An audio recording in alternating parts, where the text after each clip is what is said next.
Hello guys, আসসালামু আলাইকুম। ভিডিওতে আপনাদের একটি হ্যান্ড পেইন্টের শাড়ি দেখাতে আসছি। হ্যান্ড পেইন্টের শাড়িটি হোয়াইট কালারের একটি শাড়ি এবং এটার আঁচলে যে কাজ দেখতে পাচ্ছেন, এটা প্রথমে আঁচলের কাজটা দেখায় আপনাদেরকে। এটা কিন্তু হ্যান্ড পেইন্ট করা বা তুলি প্রিন্ট করা যেটা বলেন, এটা আর্ট করা হয়েছে। মাল্টি কালার দিয়ে আপনার ডিজাইনটি করা হয়েছে। এটা কিন্তু আঁচলের যে কাজ এটা পাড়ের দিকে যে কাজ সেগুলি। এটার সাথে ম্যাচিং একটি পাঞ্জাবি দিয়েছি। শাড়িটি কিন্তু ফোল্ড করা আছে, ফুল 12 হাত শাড়ি। আর আমরা সারা বাংলাদেশে আপনাদেরকে হোম ডেলিভারি করতেছি। বাসায় বসে থেকে আপনারা হোম ডেলিভারি পেয়ে যাবেন। সেজন্য অর্ডার কনফার্ম করতে নাম, মোবাইল নাম্বার, অ্যাড্রেস, পাঞ্জাবির সাইজ, থানা, জেলা এবং এরিয়া নেম লিখে দিলেই হয়ে যাবে।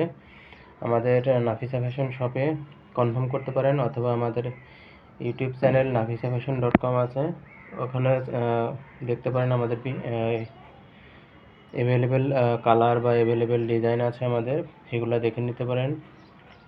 আর হোয়াটসঅ্যাপ ইমোতেও আপনারা যোগাযোগ করতে পারেন।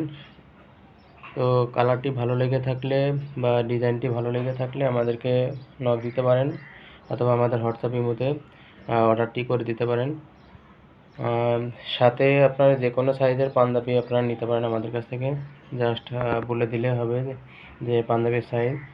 আর এই পাঞ্জাবির সাথে ছোট বাচ্চা পাঞ্জাবি যদি আপনাদের প্রয়োজন হয়, সেক্ষেত্রে বাচ্চা পাঞ্জাবি অর্ডার করতে পারবেন।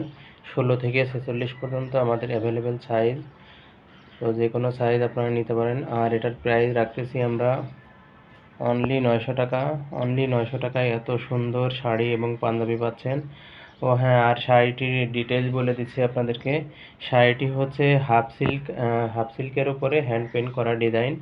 এই শাড়িটি হাফ সিল্কের উপরে হ্যান্ড পেইন্ট করা ডিজাইন এবং পাঞ্জাবিটি হচ্ছে ধুপিয়ান সিল্ক। অনেকে ধুপিয়ান সিল্কটা বুঝে না। ধুপিয়ান কাপড়টা হচ্ছে আপনার সিল্ক এবং আপনার সুতি, সিল্ক এবং কটন, এই দুইটার মিশ্রণ হচ্ছে ধুপিয়ান সিল্ক। এই দুইটার মিশ্রণ হচ্ছে ধুপিয়ান সিল্ক। সিল্ক এবং আপনার কটন, এই দুইটা সুতার মিশ্রণকেই ধুপিয়ান সিল্ক বলা হয়। তো এটা আপনার ফোল্ড করতে কিন্তু অনেক ভালো হয়, এবং আপনার খুব বেশি একটা আয়রন করা লাগে না। এই পাঞ্জাবিটা ওয়াশ করলে ব্যাক সাইডে আয়রন করতে হবে।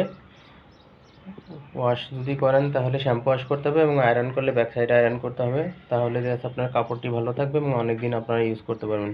তো সবাই ভালো থাকবেন। আসসালামু আলাইকুম ওয়া রাহমাতুল্লাহ।